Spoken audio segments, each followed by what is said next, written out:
하나님 말씀 봉독하겠습니다. 두 군데에 하나님 말씀 봉독할 텐데요. 첫 번째 디모데후서 3장 15절에서 17절.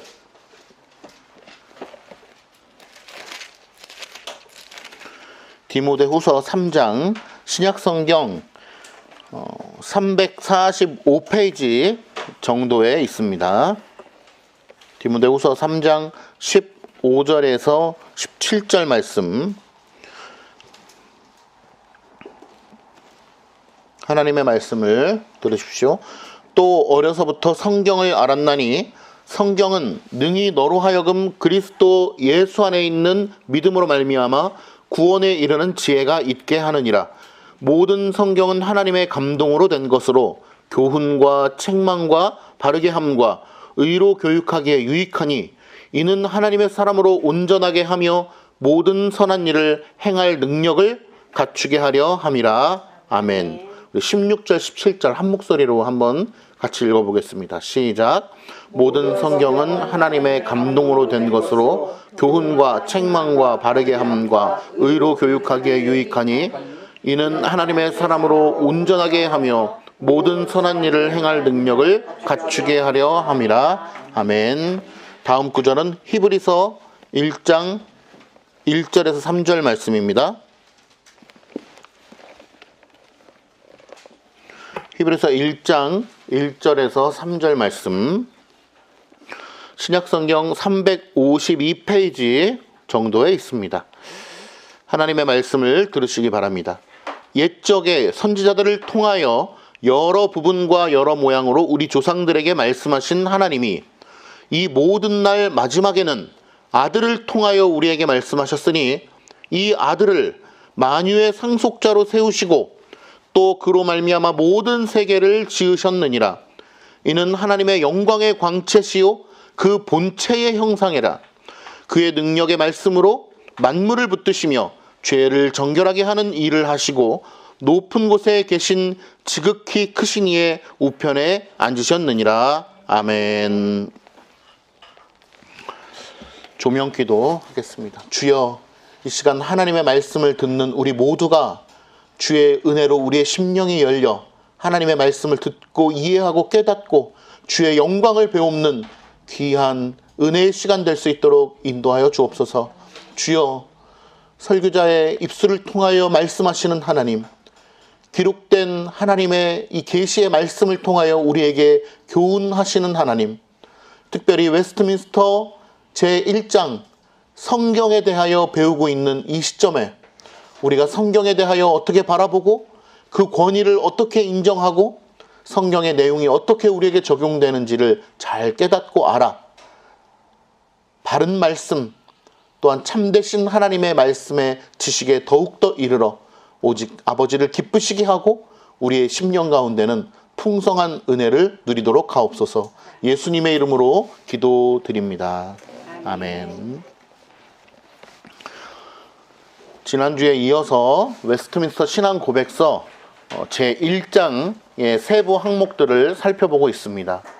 지난주에는 어떤 내용이 있었냐 하면 바로 일부 청교도들을 포함한 또 일부 알미니안주의자들이 성경의 권위에 대하여 이야기할 때 때로는 불신자들이 이해되지 않는다라는 명분 하에 불신자들과 같은 흔히 얘기하는 중립적인 출발점에 서서 성경의 권위를 역사적으로 혹은 인문학적으로 혹은 어떤 여타 학문적으로 성경의 권위를 쫓아가 보아서 그 권위를 입증해 보려고 하는 그런 헛된 시도들이 있다라고 하는 것을 말씀을 드렸습니다. 그러한 중립적인 출발점의 헛된 시도는 결국 이 세상 학문에 누구나 다 납득할 수 있는 중립적인 학문적 객관성이라고 하는 명분하에 하나님의 말씀의 권위를 그 아래에 두려고 하는 시도다라고 하는 것을 말씀을 드려서 대단히 위험한 생각이고 위험한 시도다라고 말씀을 드렸습니다. 그래서 성경의 권위는 성경은 곧 하나님의 말씀이다라고 하는 그 권위는 주관적인 신앙인들만의 어떤 감정적인 신앙의 대상이 아니라 객관적이며 명확한 근거가 있는 것이다 라고 하는 것입니다. 우리의 신앙 자체가 마찬가지죠. 하나님이 우리 신앙인들 마음속에만 계신 허구의 믿음이 아니잖아요. 존재하시기 때문에 우리가 존재를 믿는 것이죠. 신앙 자체가 그런 것이고 기독교 자체가 객관적인 것입니다.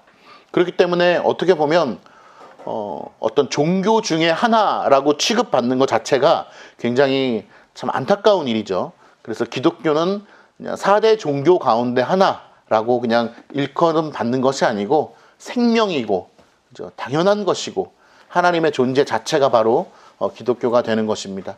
그러한 것들을 우리가 잘 알아서 종교 중에 하나의 믿음으로서 기독교를 선택한 것이 아니라 하나님께서 분명하게 존재하시기 때문에 우리는 하나님을 믿는 것이고 그분의 말씀을 쫓아가는 것이고 그 신앙을 따라가는 것이다 라고 하는 것을 분명히 말씀을 드리고 그러한 사상 가운데 또한 성경의 권위에 대해서 계속해서 말씀하고 있다라고 하는 것입니다. 오늘 주보에 실린 제1장의 6항에 대해서 한번 살펴보도록 하겠습니다. 6항 본문에 나와 있는데요. 제가 한번 읽어볼 테니까 한번 눈으로 따라오시기를 바랍니다. 하나님 자신의 영광과 인간의 구원, 신앙과 생활에 필요한 모든 것에 관하여 하나님이 가지고 계시는 모든 계획은 성경에 분명하게 기록되어 있거나 아니면 선하고 적절한 논리에 의하여 성경에서 연역될 수 있다. 그러니까 연역될 수 있다라고 하는 것은 조금 더 쉬운 말로 바꿔보면 추론될 수 있다. 생각해낼 수 있다. 어떤 수단에 의하여 적절한 논리, 선하고 적절한 논리에 의하여서 자연스럽게 성경에서 추론되어지고 우리가 밝히 알 수 있다라고 이야기합니다. 무엇에 대하여? 하나님의 자신의 영광, 인간의 구원, 이 두 가지를 언급하고 있습니다. 뭐가 먼저 언급되죠? 하나님의 자신의 영광입니다.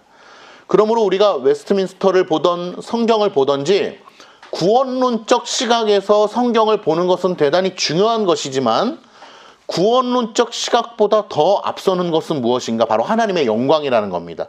그래서 외민의 내용이 뭐가 실려 있냐라고 했을 때 오늘 6항의 첫 번째 문장의 첫 구절을 보면 뭐라고 언급합니까? 하나님 자신의 영광과 인간의 구원.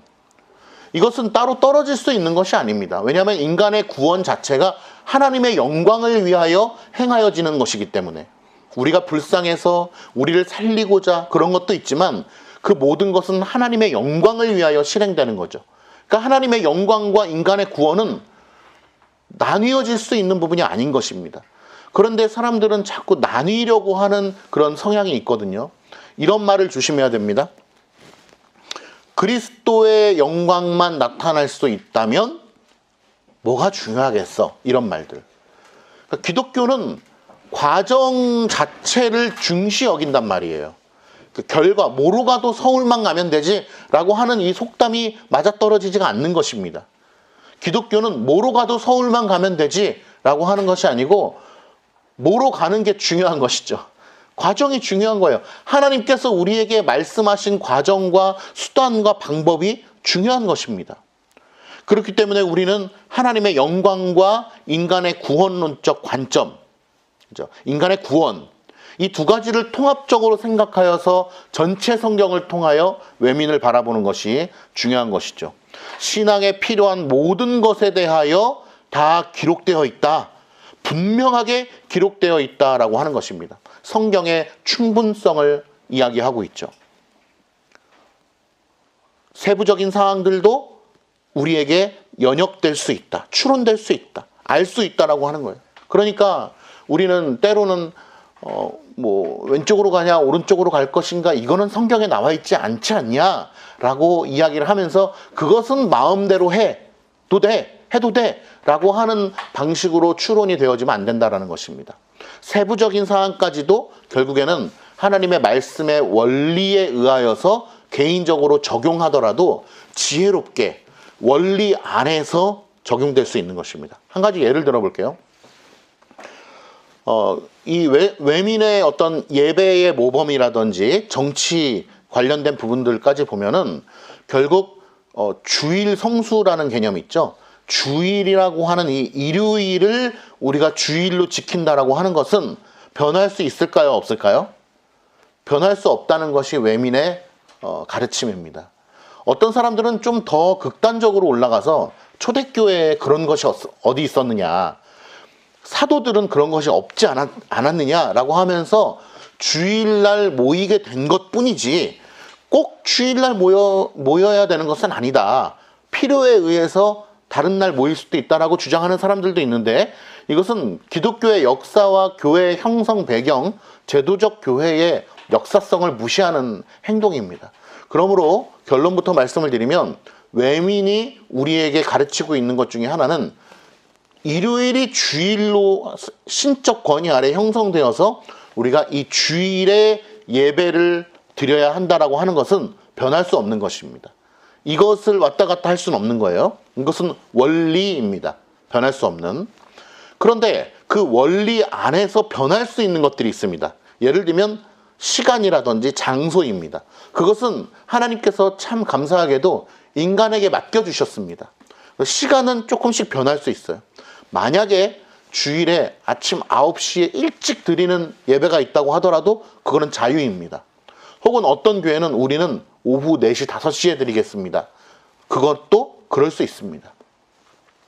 그리고 장소에 대해서도 자유에 맡겨졌습니다. 특별히 우리는 보편교회를 믿는 장로교회잖아요. 보편교회는 어떻습니까? 우리 그리스도 안에 모든 성도들이 사실은 하나의 교회죠. 그러나 모든 교회가 한 자리에 모여서 예배 드릴 수 없기 때문에 각 지교회로 노회로 나뉘어진 것이고, 그 노회의 권위 아래 지교회로 나뉘어져 있는 것입니다. 그러니까 우리는 사실 우리 노회 있잖아요. 제가 내일 이제 노회인데, 노회라고 하는 하나의 권위 있는 그 교회 안에 지교회로 묶여 있는 것입니다. 그래서 노회도 사실은 교회예요.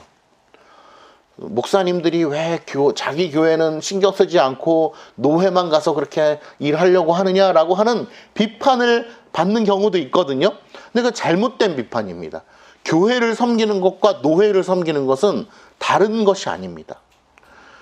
노회 임원으로서 노회에 있는 목사님들을 또 이렇게 섬기고 그 교회의 형편들을 돌아보는 일들을 하거든요. 그것은 왜 우리 교회에 신경 쓰지 않고 남의 교회에 신경 쓰냐라고 하는 말이 성립될 수 없는 겁니다. 노회가 곧 교회다라고 하는 의식을 가져야 되기 때문이죠. 그러한 보편 의식이 있어야 된다. 자, 다시 본문으로 넘어가 보겠습니다.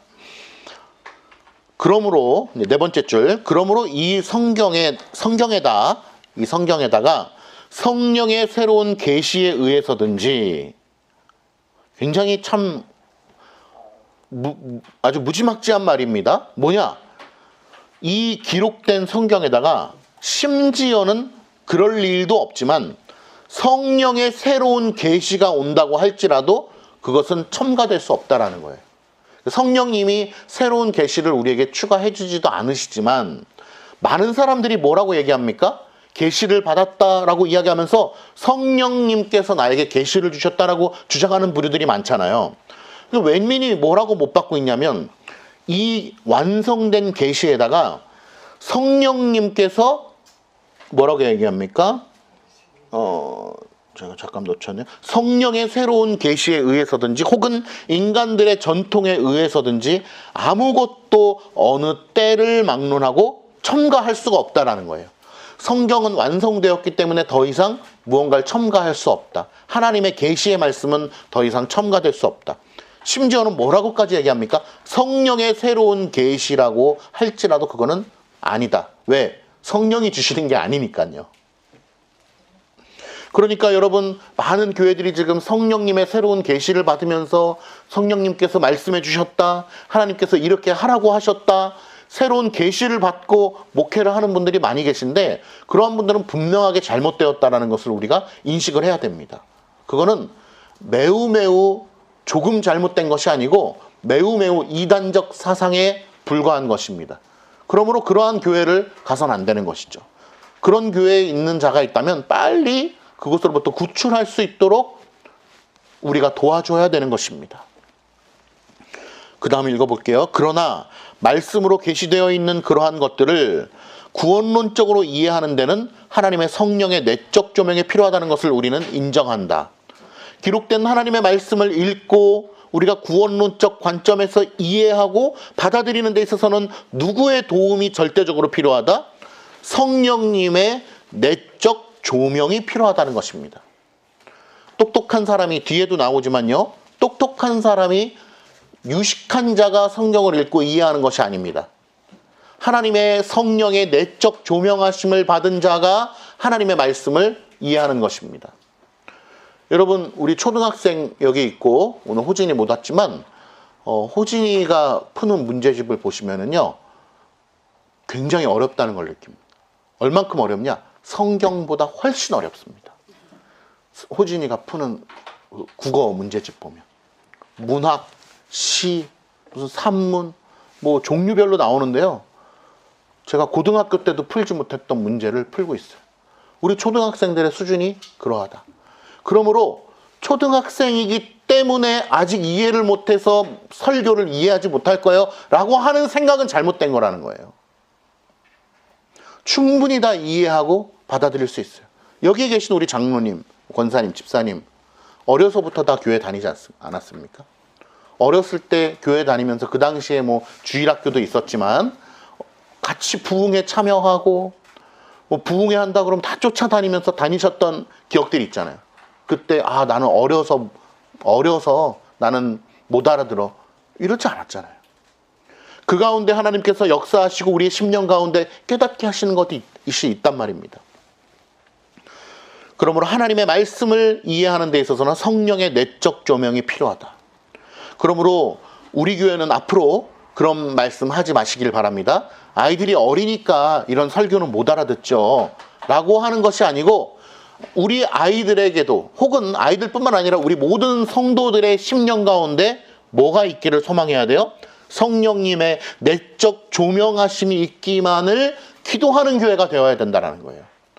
그것이 먼저 선제되어야 되는 것이지, 그것에 대하여 걱정하지는 아니하고 자꾸 뭐 수준 이야기를 하고 그렇게 얘기하면 안 된다. 물론 때로는 수준에 맞는 교육이 동반돼야 되지만 중요한 건 무엇이다? 바로 성령의 내적 조명하심이 우리의 심령 가운데 있으면은 이해하고 깨닫고 말씀을 쫓아가는데 부족함이 없는 것입니다. 예수 그리스도께서 오병이어의 사건을 일으키실 때, 보여주실 때 그 앞에 어린이들이 있었다라는 사실을 우리가 간과해서는 안 돼요. 그 어린이들은 그러면 예수님의 설교에서 배제된 아이들이냐? 예수님의 구원의 말씀에서 배제된 아이들이냐? 그렇지 않습니다. 그리고 유식하거나 무식하다고 해서 성령 하나님의 말씀을 잘 이해하고 잘 이해하지 못하는 것이 아닙니다. 하나님의 전적인 주권과 성령의 내적 조명하심에 의하여서 우리의 심령이 동하는 것이죠. 예수 그리스도 십자가에 옆에 매달렸던 강도를 생각해 보십시오. 그가 유식한 자였는지 무식한 자였는지 알 길은 없지만 보편적으로 생각해 보았을 때 아마도 후자였을 가능성이 높지 않겠습니까? 그러나 그러한 상황 속에서도 하나님의 전적인 주권 가운데 구원받는다라고 하는 것을 단적으로 우리에게 보여주고 있는 것이 아니겠습니까? 그러므로 우리가 의지할 것은 하나님의 전적인 주권과 인도하심을 의지하는 것이지, 내 학식과 내 지식을 의지하는 것이 아니라는 것을 다시 한번 깨달아야죠. 그 다음을 읽어보겠습니다. 또한 하나님께 드리는 예배와 교회의 정치에 관하여는 인간적인 활동이나 단체에서도 찾아볼 수 있는 어떤 격식들이 있다는 것을 인정한다. 역시 격식, 형식, 순서, 질서가 분명히 있다라는 것입니다. 이것을 인정하지 않는 부류들이 있어요. 극단적인 부류들. 하나님께 계시를 받는다고 하니까 질서가 필요가 없어지는 겁니다. 하나님의 계시를 받는다고 하니까 목사가 필요가 없어지고 설교가 필요가 없어지고 다른 어떤 질서와 형식적인 것들이 전혀 필요 없어지는 결과를 낳는 것이죠. 그래서 하나님은 질서의 하나님이시다. 이러한 것들을 무시하고 역사적 배경을 무시하고 질서와 순서들을 무시하고 직통계시와 자기만이 어떤 선지자적 개념이라고 하는 그런 개념을 가지면 결국 이단에 빠지게 되는 것이고 이단의 집단이 되는 것입니다. 대표적으로 그 광화문에서 열심히 하는 그 전 목사님 라고 하는 그런 분들 같은 경우에 대표적인 케이스 아니겠습니까? 자기만이 선지자다, 자기만이 하나님과 가깝다라고 하는 그런 이단적인 사상을 가지고 있을 때 얼마나 많은 성도들이 피폐하게 되는 것입니까? 한국교회에 얼마나 악영향을 끼치는 것입니까? 그 사람뿐만 아니죠, 사실은. 그 사람이 뉴스에 많이 나와서 대표적으로 언급을 했지만 한국교회 전체가 하나님의 말씀을 요리조리 편집하여서 정말 이 자기 맘대로 해석하는 그러한 교회들이 얼마나 한국 교회를 병들게 한 것입니까? 그러므로 우리가 다시 한번 외민으로 돌아가서 성경이 말씀하고 있는 이 교리의 내용들을 잘 풀어서 우리에게 설명해주고 있는 이 외민의 내용들을 간과하지 말아야 된다라고 하는 것을 다시 한번 말씀을 드립니다. 이러한 격식들은 반드시 준수되어야 하는 하나님의 말씀의 일반 법칙들을 따라서, 자, 여기서 중요한 건 일반 법칙입니다. 일반 법칙이라고 하는 것은 원리를 얘기하는 거예요. 원리. 하나님의 반드시 준수되어야 하는 하나님의 원리들을 따라서, 일반 법칙들을 따라서 본성과 빛과 기독교인의 신중한 사리 분별에 의하여서 정해져야 하는 것이다. 뭐가? 인간적인 활동과 격식, 형식, 질서, 순서, 역사, 배경, 이런 것들을 얘기하는 것입니다. 그러므로 우리가 드려지는 이 주일 거룩한 공예배, 이것도 순서가 있는 것이고 질서가 있는 것이고 형식이 있는 거예요. 그것을 파괴하려고 하는 어떤 흐름들이 있다면 그것은 분명히 불건전한 신학의 흐름일 가능성이 높은 것입니다. 목사 필요 없어, 기도도 필요 없어, 뭐 내가 기도 더 잘하는데 찬송도 필요 없어, 이런 형식들, 이런 깨려고 하는, 해체하려고 하는 부류들은 대부분 다 성경과 반대되는 이런 세력들이 많이 있습니다. 가정을 깨려고 하는 그런 시도들이 있죠. 동성애 합법화라든지 동성애 찬성론자, 그것이 무엇입니까? 가정을 해체시키는 거잖아요. 젠더 문제, 성혁명, 젠더 문제가 얼마나 심각합니까? 우리나라에서도 그런 젠더 문제로 인해서 이제 우리가 교회가 인천시에 속해 있는데 내년부터 인천시에서 있는 모든 유치원과 학교들은 다 중립 화장실을 만들어야 됩니다. 의무적으로. 이제 국가에서 돈이 지원이 나오겠죠. 사비로 하라고 하면 누가 하겠어요? 돈이 많이 드니까. 국가에서 지원이 나오는 겁니다. 그러면 돈 줄 테니까 화장실 개조해. 이렇게 나오는 것이죠. 그러면 이제 새로 지어지는 학교가 영종도에 굉장히 많은데 새로 지어지는 학교는 이제 성중립 화장실이 전부 다 지어지게 되는 거예요. 기존의 학교들도 수리하라고 하는 판국에 새롭게 지어지는 학교는 이제 그렇게 되는 것입니다. 그래서 이번에 10월 27일에 많은 한국교회들이 광화문에 모여서 이제 집회를 하게 되거든요. 찬반 양론이 있습니다. 거의 대부분의 한국교회는 차별금지법과 동성애 합법을 반대하기 때문에 그걸 찬성하는 교회의 부류도 굉장히 많습니다. 동성애를 찬성하고 차별금지법을 찬성하는 부류도 많은데 거의 대다수는 그것을 반대하기 때문에 이제 모여서 그런 집회를 하고 이제 어떤 시민법 제정에 대하여서 목소리를 내려고 하는데, 그런 것들이 차별금지법이 이제 통과가 되어지고 동성애 합법화가 되어지면 여러분 아시죠? 교회를 건축하려고 해도요, 이 교회 건축이 제가 하고 싶다고 해서 맘대로 하고 벽돌 날라다가 맘대로 짓고 할 수 있는 게 아니에요.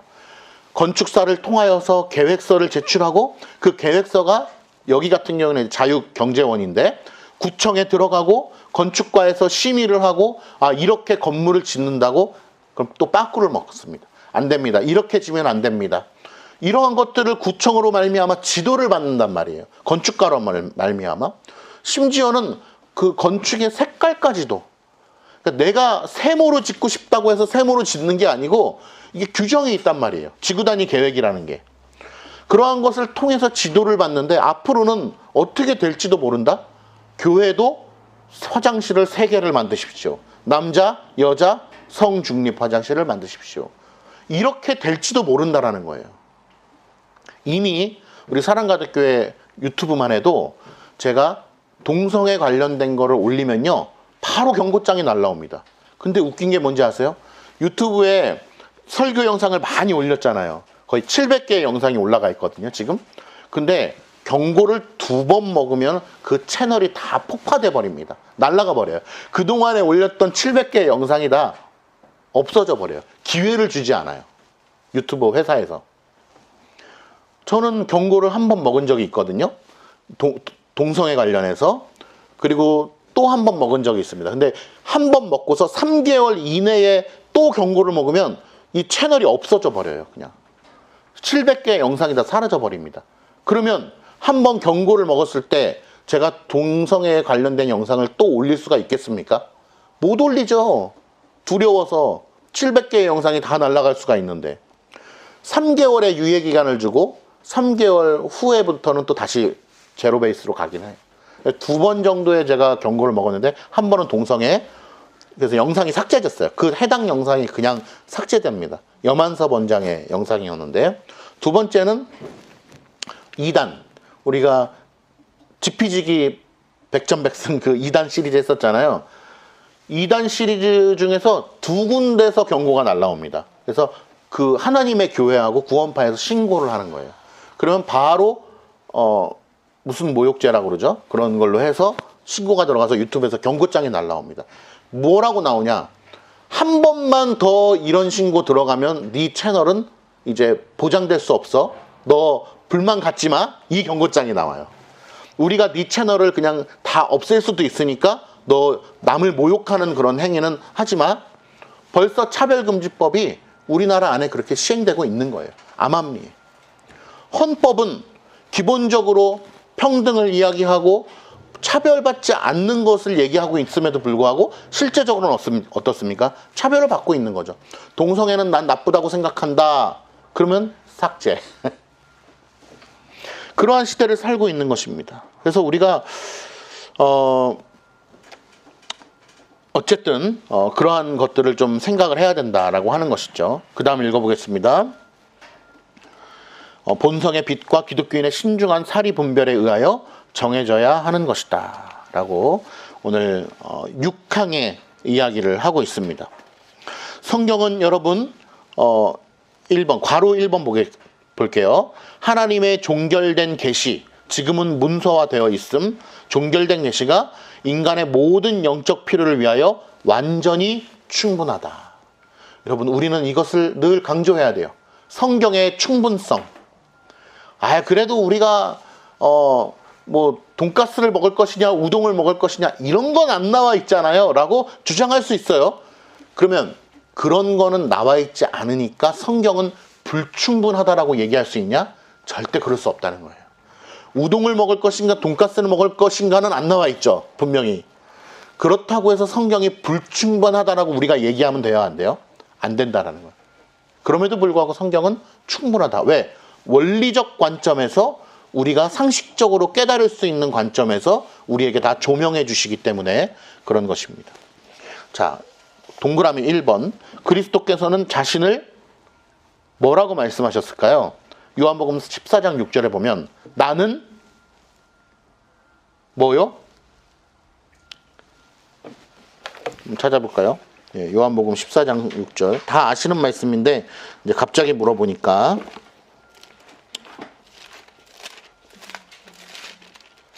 그렇죠.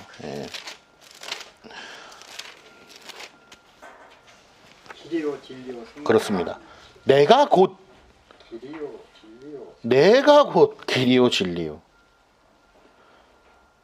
내가 곧 길이요 진리요 생명이니 나로 말미암지 않고는 아버지께로 올 자가 없느니라. 내가 곧 길이요 진리. 그러므로 우리는 예수 그리스도를 봄으로 말미암아 하나님을 본 것과 다름이 없다. 하나님을 보여주세요. 이렇게 얘기할 필요가 없는 것입니다. 예수 그리스도께서 오늘 본문에도 나왔지만 곧 영광의 본체시라라고 얘기합니다. 예수 그리스도를 본 자는 아버지를 본 것과 다름이 없다라고 예수님께서 말씀해 주셨다라는 것이죠. 동그라미 2번. 우리는 그가 전체 진리를 구체적으로 표현한 것을 믿는다. 예수 그리스도께서 성육신 하셔서 이 땅에 오셔서 우리에게 말씀해 주심으로 말미암아 우리는 그분께서 일부의 진리만 우리에게 전해주신 것이 아니고 전체 진리를 우리에게 말씀해 주신 줄 믿어야 합니다. 왜냐하면 그분께서 영광의 본체이시기 때문에 그렇습니다. 그냥 하나님의 일부야 라고 얘기하면 이 말이 성립이 안 될 수 있어요. 그러나 영광의 본체시다라고 얘기했어요. 하나님 자체신 거예요. 그렇기 때문에 예수 그리스도께서 자기 자신을 우리에게 보여주실 뿐만 아니라 말씀해 주신 그 모든 내용은 전체 진리의 말씀을 우리에게 보여주셨다라고 우리가 믿어야 되는 것입니다. 자, 한 장 넘겨볼게요. 3번에 보면 오늘 본문으로 읽었던 히브리서 1장 1절에서 3절의 말씀이거든요. 그 말씀을 보면서 오늘 그 히브리서 1장의 말씀에 보면은 소제목에 혹시 어떻게 돼 있으신지 모르겠어요. 근데 저는 소제목을 제가 써놓은 건데 이렇게 써놨거든요. 계시의 종결성과 완전성. 예. 계시의 종결성과 완전성. 기록된 하나님의 말씀의 계시는 종결되었다. 문서화되었어요. 이제 완성된 거예요. 그러나 그 계시는 완전하다는 거예요. 완전성. 그래서 오늘 동그라미 3번에 보면 제가 적어놨는데 앞절, 그러니까 1절이에요. 옛적의 선지자들로 여러 부분과 세대의 여러 모양을 우리 조상들에게 말씀하신 하나님이 어떻게 하셨다고요? 여러 세대를 거쳐서 여러 사람에게 여러 모양으로 말씀해 주셨다. 때로는 직접 말씀해 주시고 모세에게는 직접 말씀해 주시고 때로는 꿈으로 다니엘 같은 경우에 그리고 때로는 환상으로 에스겔 같은 경우에 이상으로 그리고 사사들을 통하여 선지자들을 통하여 말씀해 주셨다는 거예요. 때로는 천사를 보내어 말씀해 주시기도 하셨습니다. 여러 모양으로 말씀해 주셨다. 그런데 이것은 무엇이냐면 오른쪽에 보면은 잠정적이고 미완성이라는 거예요. 어떤 점에 대해서 미완성이냐면 문서화된 이 기록된 성경이 미완성이라는 거예요. 물론 구약시대에도 문서로 되어 있는 것들이 있었습니다. 다윗도 모세 오경을 보지 않았습니까? 모세 시대에 모세 오경을 기록하였습니다. 그렇기 때문에 문서로 보았는데 점점 추가되고 있다라고 하는 거예요. 구약시대에는. 그러나 히브리서 1장 2절 3절에서 말할 때에 보면은 이제 밑에 간 이제는 어떻게 되었다? 이 모든 날 마지막에 아들로 누구로 말미암아 예수 그리스도로 말미암아 우리에게 말씀하셨다. 그분은 누구다? 본체의 형상이라고 하는 겁니다. 하나님 자신이기 때문에 예수 그리스도께서 이 땅에 성육신하셔서 우리에게 말씀해 주셨는데 그 말씀의 모든 내용은 부족함이 있다 없다? 없다라는 거예요. 그 부족함이 없다라고 하는 것을 오늘 성경을 통해서 계속해서 변증하고 찾아보도록 할 것입니다. 동그라미 그래서 그 박스의 마지막에 오른쪽에 보니까 최종적이다. 예수 그리스도를 통하여 말씀해 주신 그 내용이 다 기록되었기 때문에 이제 계시의 이 기록된 계시는 완전하다. 더 이상 첨가될 수 없다라고 하는 것을 우리에게 말하고 있는 것입니다. 그 밑에 보면 이제 괄호 2번 이 계시의 말씀은 어떻게 충분하냐? 얼마만큼 충분하냐? 바로 영원히 충분하다는 거예요. 영원. 지금은 시대가 바뀌었기 때문에 좀 첨가돼야 되지 않겠습니까? 라고 하는 말이 성립될 수 없다. 영원히 충분하다. 그렇기 때문에 첨가될 수 없다라고 하는 것입니다. 그런 차원에서 요즘에 유행하고 있는 온누리교회가 유행시킨 액츠 29라고 하는 단어가 있잖아요. 액츠라고 하는 건 사도행전이라는 뜻이에요. 사도행전을 영어로 하면 액츠인데 행동하다 이런 뜻이죠. 액츠 29. 사도행전은 28장까지밖에 없는데 29장이라고 하는 단어로서 액츠 29라는 단어를 온누리교회에서 이제 유행시켰죠. 하용주 목사님이. 왜냐하면 선교 행전을 이제 우리가 써 나아가자. 그러니까 본래의 취지는 되게 좋은 뜻이에요. 이제 하용주 목사님이 그걸 한 뜻은 굉장히 좋은 뜻입니다. 어떤 뜻이냐면 사도행전을 계속 이어나가자. 복음을 계속 전하자. 우리가 선교사의 사명을 잘 감당하자. 이런 뜻으로 그거를 한 것이지만 문제는 그러한 행동은 해서는 안 되는 것이다. 결론적으로. 왜냐? 성경의 완전성의 관점, 충족성의 관점, 그리고 계시의 완결성의 관점에서 액츠 29라고 하는 단어를 쓴다는 것은 다분히 오해를 살 수 있기 때문에 그러한 단어를 사용하지 않는 것이 좋다. 그러므로 우리는 좋은 동기로서 그러한 단어를 쓴 거예요 라고 얘기하지만 인간의 종교심은 대부분 다 좋은 마음에서 출발합니다. 비나이다 이것도 좋은 마음에서 시작하는 거고요. 부처님을 믿는 것도 좋은 마음에서 시작하는 거예요. 인간의 명분은 다 누가 나쁜 마음에서 종교심을 출발하겠습니까? 아론도 금송아지를 만든 거 좋은 마음에서 출발한 겁니다. 그러나 인간의 좋은 마음에서 출발한 것은 전적 타락의 관점에서 우리가 성립될 수 있습니까? 좋은 마음에서 출발할 수가 없는 거예요. 인간은 다 나의 유익을 위해서 출발할 뿐인 거예요. 그거를 알아야 돼요. 많은 사람들이 강단 뒤에 십자가를 붙이나 안 붙이나, 누가 요즘에 그 강단 뒤에 십자가를 붙들고 우상화를 합니까? 그리스도를 기억하자라고 하는 좋은 차원에서 다는 것이지요 라고 모두가 이야기를 하거든요. 인정합니다. 좋은 마음으로 시작하신 거 제가 인정합니다. 그러나 인간의 연약함은 좋은 마음으로 출발했다고 해서 그것을 이룰 수 있는 것이 아니거든요. 그렇기 때문에 성경의 어떤 원리적 규정적 가르침을 가장 먼저 지키는 것이 우리에게 필요하다라고 하는 것을 말씀을 드립니다. 동그라미 1번, 괄호 2번에 동그라미 1번, 주보 4페이지 맨 밑에 보시면 내가 내 아버지께 들은 것을 다 너희에게 알게 하였습니다. 보세요. 오늘 제가 이제 말씀 페이퍼 오늘 제가 처음으로 한번 이렇게 나눠드렸는데, 이제 제가 성경을 좀 찾아서 이렇게 하려다 보니까 많이 찾아야 돼서 이 내용을 가져왔거든요. 요한복음 15장 15절에 보면, 네 번째 칸에 보면 이제부터는 너희를 한번 같이 읽어볼게요. 제가 나눠드린 말씀 페이퍼의 앞장에 위에서 네 번째 박스, 시작. 이제부터는 너희를 종이라 하지 아니하리니 종은 주인의 하는 것을 알지 못함이라. 너희를 친구라 하였으니 내가 내 아버지께 들은 것을 다 너희에게 알게 하였습니다. 예수 그리스도께서 말씀해 주신 이 말씀이 뻥이 아니란 말이에요. 과장이 아니란 말이에요. 우리를 뭘로 여겨준대요? 종이 아니라 친구로 여겨준다. 그러니까 비유적 표현이죠. 비유적 표현을 통해서 종은 주인의 하는 일을 알지 못하지만 너희들은 내 친구야. 그러므로 내가 하는 일을 다 알 수 있는데, 내가 하는 모든 이야기들은 어디로부터 온 것이다? 아버지로부터 온 것이다. 그런데 그 아버지로부터 온 내용에 지금 분량을 말씀하고 있어요. 뭐라고 얘기합니까? 들은 것은 다 너희에게, 그러니까 비유적 표현이죠. 이것도 사실은. 왜냐하면 예수 그리스도는 영광의 본체이시기 때문에 아버지로부터 이야기를 통해서 들으신 것이 아니기 때문이죠.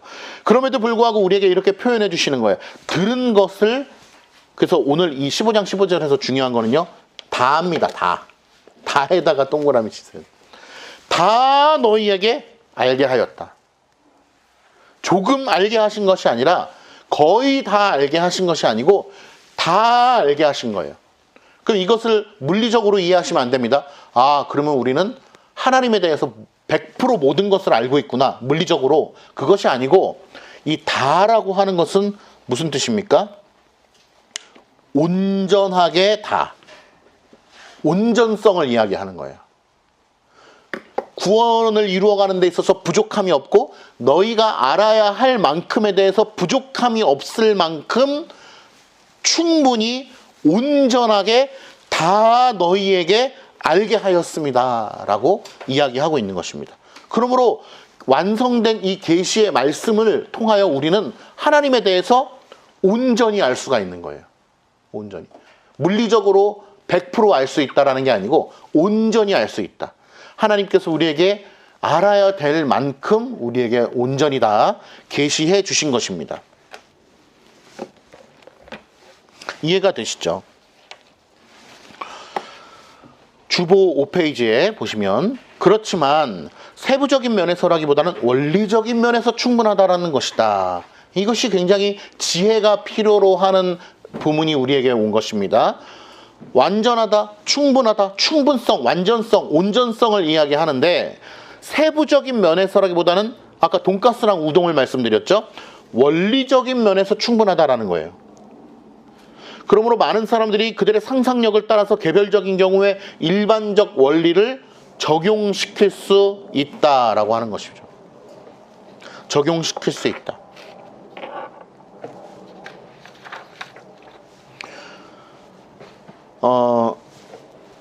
20절 한번 맨 밑에 그 말씀 페이퍼의 맨 밑에 첫 번째 장의 맨 밑에 보시면 사도행전 20장 20절 있죠? 한번 같이 읽어보겠습니다. 시작. 유익한 것은 무엇이든지 공중 앞에서나 각 집에서나 거림이 없이 너희에게 전하여 가르쳤고, 이 거림이 없다라고 하는 것은 이제 거리낌이 없다 혹은 빠짐없이 모두 다 이런 뜻입니다. 사도 바울이 뭐라고 얘기합니까? 유익한 것은 무엇이든지 여기저기서 공중 앞에서나 각 집에서나 거리낌 없이 빼놓지 않고 너희에게 전하여 가르쳤다. 예수 그리스도께서 나에게 주신 모든 내용들을 보세요. 방금 요한복음 15장 15절에 뭐라고 그랬죠? 예수 그리스도께서 우리에게 얼만큼 알게 하셨다? 다 알게 하셨다 그랬어요. 그러면 그것에 대해서 가장 잘 아는 사람 중에 한 사람이 사도들입니다. 사도들 중에서도 성경의 절반을 쓴 사도 바울이 뭐라고 얘기하냐? 예수 그리스도께서 다 우리에게 주셨는데 나는 또 그것을 유익한 것은 무엇이든지 공중 앞에서나 모두 다 너희에게 가르쳤다라는 거예요. 그러니까 오늘 기록된 하나님의 말씀이 우리에게 부족하다 안 부족하다? 안 부족하다라는 거예요. 충분성을 이야기하는 거예요. 예수 그리스도도 그렇게 말씀하고 계시고 사도 바울도 동일하게 그렇게 이야기하고 있습니다. 그러면은 오늘 주보 5페이지 윗부분에 동그라미 1번 유익한 것은 무엇이든지 꺼림이 없이 너희에게 전하였다라고 사도 바울이 얘기했잖아요. 그럼 그 밑에 이제 까만색 화살표 있죠? 여기가 중요합니다. 그렇다면 유익이 될 만한 것으로 아직 계시되지 않고 남아있는 것이 있다 없다? 없다라는 거예요. 그럼 우리는 하나님 앞에 이렇게 얘기할 수 없어요. 하나님, 저에게 유익한 것을 좀 더 주세요. 더 알려주세요. 그래봤자 어쩐 답변이 나옵니까? 나는 이미 다 너에게 줬는데 너에게 유익한 것, 하나님의 영광의 차원이든 구원적 관점이든 간에 너희들에게 유익한 거는 이미 다 내가 줬어. 어디에? 성경에 계시된 기록의 말씀을 통하여 너희에게 다 줬어. 그러니까 충분해. 더 이상의 것을 알려고 할 필요도 없어. 왜? 모든 걸 내가 너희에게 줬기 때문에. 라고 하는 답변이 돌아올 것입니다. 부족한 부분이 없다. 말씀 페이퍼 뒷장으로 한번 보실까요? 디모데 후서 3장 15절 17절 오늘 읽었던 말씀이죠. 어떤 내용이 있습니까? 모든 성경은 하나님의 감동으로 된 것이에요. 모든 성경은 하나님의 감동으로 된 것으로 교훈과 책망과 바르게 함과 의로 교육하기에 유익하다. 그런데 이것을 사람으로 하여금 어떻게 만드냐? 하나님의 사람으로 온전케 한다라는 거예요. 만약에 성경의 내용이 부족해요. 뭔가 결핍이 있으면은 하나님의 사람으로 우리를 온전케 만들 수가 있습니까? 그럴 수 없어요. 하나님의 계시된 말씀 자체가 온전하고 다 우리에게 유익한 걸 주셨기 때문에 그 계시의 말씀을 통하여 우리가 하나님의 말씀으로 온전케 될 수 있다는 거예요. 더 나아가서 모든 선한 일을 행하기에 온전케 하기 위하여 이 하나님의 말씀의 교훈으로 우리에게 이야기한다라고 하는 것입니다. 만약에 하나님의 말씀이 온전치 않다라고 하면은 이런 말씀은 있을 수가 없을 겁니다. 그 밑에 보면 히브리서 10장 10절 이 뜻을 조차 예수 그리스도의 몸을 단번에 들이심으로 예수 그리스도의 하나님의 은혜가 우리에게 완전하게 한 방에 주어지지 않는다면은 단번에 들이신다라고 하는 이 희생제물이 성립이 될 수가 없는 거예요. 뭔가 부족한 거죠. 계속해서 뭔가 이루어져야 되는 거죠. 대표적으로 어디가 그렇죠? 로마 카톨릭이 그렇죠. 계속해서 미사를 드림으로 말미암아 예수 그리스도를 죽이는 거예요. 희생제물을 계속 드리는 겁니다. 로마 카톨릭도 좋은 의미에서 시작하는 거예요. 희생제물을 통하여 죄를 사하여 준다. 근데 문제는 뭡니까? 매번 미사 때마다 희생제물을 통하여 매번 죄를 사해 주셔야 되는 거예요. 그러니까 자연스럽게 고해성사가 나오는 것이죠. 자연스럽게 뭐가 나옵니까? 선지자적 어떤 인물을 통하여 죄를 사함받아야 되는 거예요. 왜? 누구예요? 성당의 목사님 뭐라고 그러죠? 신부 사제를 통하여서 그것을 죄를 사함 받아야 되는 거예요. 왜? 부족하기 때문에. 우리는 예수 그리스도께서 십자가에 매달리심으로 말미암아 영단번에 우리의 모든 죄를 사해 주셨죠. 우리의 죄 문제를 한순간에 모든 것을 사해 주신 거예요. 그러므로 말미암아 우리는 매번마다 희생 제물을 드리는 것이 아니고 예수 그리스도의 공로에 의지하여서 예배를 드리는 거고, 예수 그리스도의 공로에 의지됨으로 말미암아 기도를 드릴 수가 있는 거예요. 예수 그리스도께서 모든 것을 다 이루셨기 때문에. 그러니까 엄밀히 따지면 가톨릭은 예수 그리스도의 이름으로 기도를 할 수 없는 거예요. 왜? 미사를 드리면은 그 미사 자체가 희생 제물이 되는 것이니까. 그때마다 예수 그리스도가 희생되어서 제사를 드리는 건데 예수 그리스도의 이름으로 기도를 할 필요가 없는 것이죠. 어렵긴 하죠. 그러니까 어떻게 보면은 아이러니한 이야기지만 마리아를 통해서 자꾸 하려고 하는 것이 어떻게 보면 필연적인 것이 될 수도 있다. 그런 생각이 들어봅니다. 그 밑에 보면 히브리서 10장 12절, 오직 그리스도는 죄를 위하여 한 영원한 제사를 드리시고, 우리의 죄를 위하여 영원한 영단번에 죄를 지으신 것입니다. 그 밑에 보면은 사랑하는 자들아, 내가 우리의 유다서 말씀, 우리의 일반으로 얻은 구원을 들어 너희들에게 편지하려는 뜻이 간절하던 차에 성도에게 단번에 주신 믿음의 도를 위하여. 보세요.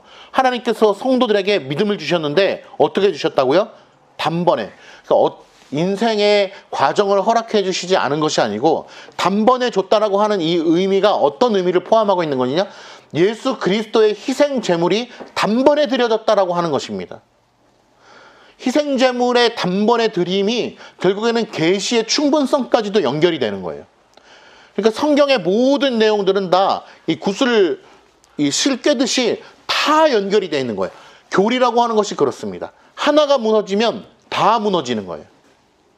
전적 타락이 무너지면 5대 교리가 다 무너지는 것이고, 하나님의 창조의 질서가 무너지면은 결국 하나님 나라까지 다 무너지는 것이고, 하나님의 주권이 무너지면은 구원이 없어지게 되는 것이고, 하나님의 예정이 없어지게 되면 하나님의 속성 자체가 파괴되는 것이죠. 그렇기 때문에 하나님을 믿는다고 하면서 하나님의 주권은 약화시키고, 하나님을 믿는다고 하면서 하나님의 예정은 믿지 않는 그러한 행태들은 사실상 논리적으로도 있을 수가 없는 겁니다. 어떻게 보면 하나님을 알지 못했지만 플라톤 같은 철학자들이 논리적으로는 더 맞는 거예요. 이 시대의 그리스도인들보다.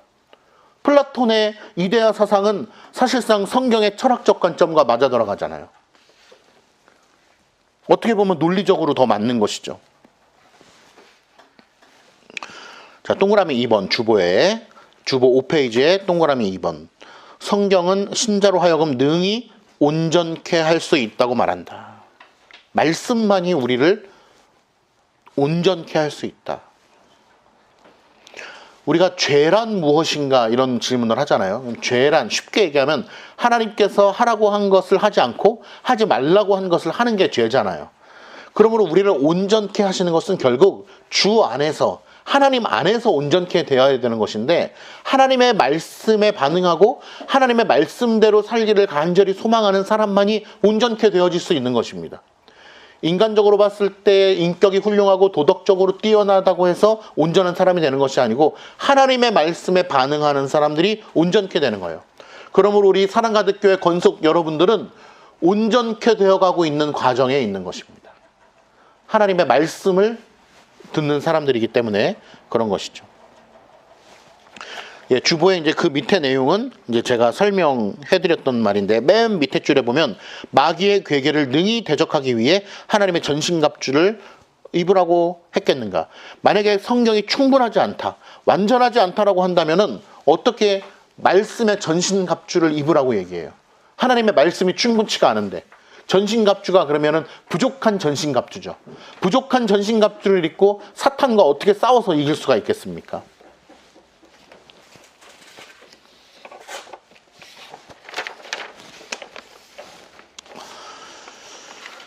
예, 언제나 성경의 원리의 내용은 유효한 채로 우리에게 남아 있습니다. 그러나 적용은 지혜롭게 해야 된다. 아까 설명드렸던 예를 들면은 주일이라고 하는 것은 원리고 몇 시에 어디서 드릴 것인가라고 하는 것은 유동적인 적용에 해당되는 것이라 볼 수 있겠습니다. 그렇다고 해서 그 원리적 내용을 우리가 좀 유두리 있게 적용하자라고 하면서 자꾸 바꿔가려고 하는 시도는 잘못된 것입니다.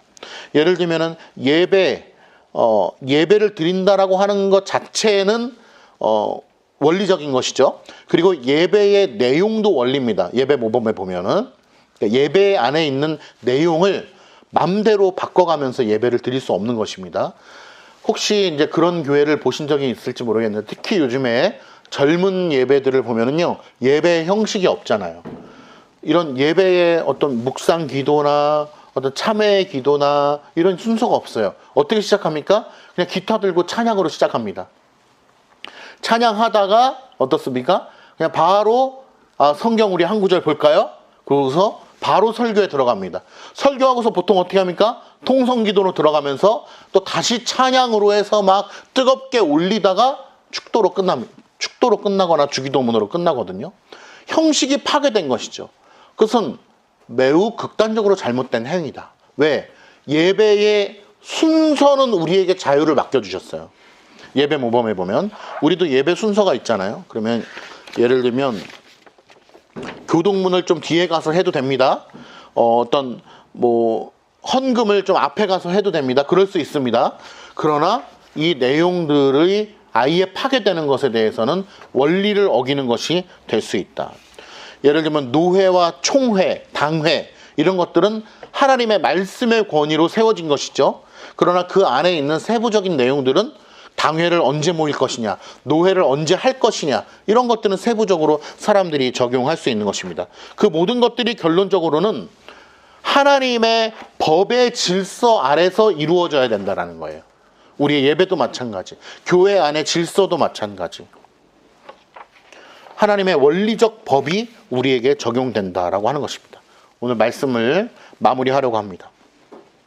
하나님의 말씀은 우리에게 분명히 제시되어 있다. 오늘 우리가 한 것은 몇 항입니까? 6항이거든요. 하나님의 말씀의 계시는 종결되었다. 그러나 완전히 충분하다. 사람이 첨가할 수 없다라고 하는 것이죠. 그 다음에 원리적인 면에서 우리에게 뭐든지 다 충분하게 제시되어 있다. 그러나 적용적인 일반 원리는 지혜롭게 해야 된다. 말씀 한 구절 보겠습니다. 오늘 말씀 페이퍼의 맨 뒤에 보면 말씀 페이퍼의 가장 마지막에 요한계시록 말씀이 나와 있습니다. 이것을 한번 같이 읽어보겠습니다. 시작. 내가 이 책의 예언의 말씀을 듣는 각인에게 증거하노니 만일 누구든지 이것들 외에 더하면 하나님이 이 책에 기록된 재앙들을 그에게 더할 터요. 만일 누구든지 이 책의 예언의 말씀에서 제하여 버리면 하나님이 이 책에 기록된 생명나무와 및 거룩한 성의 참여함을 제하여 버리리라. 하나님의 말씀에서 첨가해도 제하여 부족하게 이야기를 해도 엄청난 저주의 말씀이 써 있죠. 구원의 책에서 지워버리겠다라고 하는 저주의 말씀이 써 있습니다. 이것은 요한이 끝까지 살아남아서 우리에게 기록된 책이지만 하나님의 말씀인 줄 믿습니다. 그러므로 하나님의 말씀을 대하는 데 있어서 어떠한 자세로 대해야 되겠느냐. 종교개혁의 정신, 오직 성경, 전체 성경의 관점으로 이 하나님의 말씀을 대하는 것. 그리고 성경이 충분하다라고 하는 것. 충족성을 가지고 우리에게 계시의 말씀을 통하여 교훈하고 있다라고 하는 것. 어떤 사람들은요, 요한이 마지막까지 살아남은 사도이기는 하지만 이 요한계시록에 오늘 본 이 말씀이 요한계시록에 한정돼서 얘기하는 거다라고 주장하는 사람들도 있거든요. 여러분들은 어떻게 생각하세요?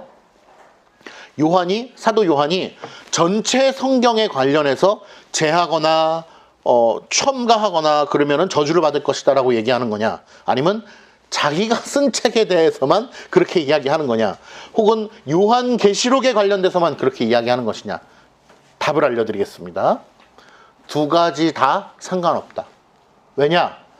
만약에 전체 성경을 이야기하는 것이라면 당연한 것인데 만약에 너희들의 주장대로 요한계시록에 한정돼서만 이야기하는 거라고 할지라도 그러면 자기가 쓴 책에 대하여 그렇게 엄격하게 잣대를 들이대서 저주의 말을 할 정도라면 모세가 쓴 책은, 베드로가 쓴 책은, 뭐 에스겔이 쓴 책은, 다른 선지자들이 쓴 책에 대해서는 아마 사도 요한의 품성상 더 엄격한 잣대를 가지고 우리에게 말할 것이 분명하기 때문입니다. 그러므로 우리는 기본적으로 전체 성경에 관련해서 그렇게 사도 요한이 우리에게 이야기했다라고 받아들이면 될 것 같습니다.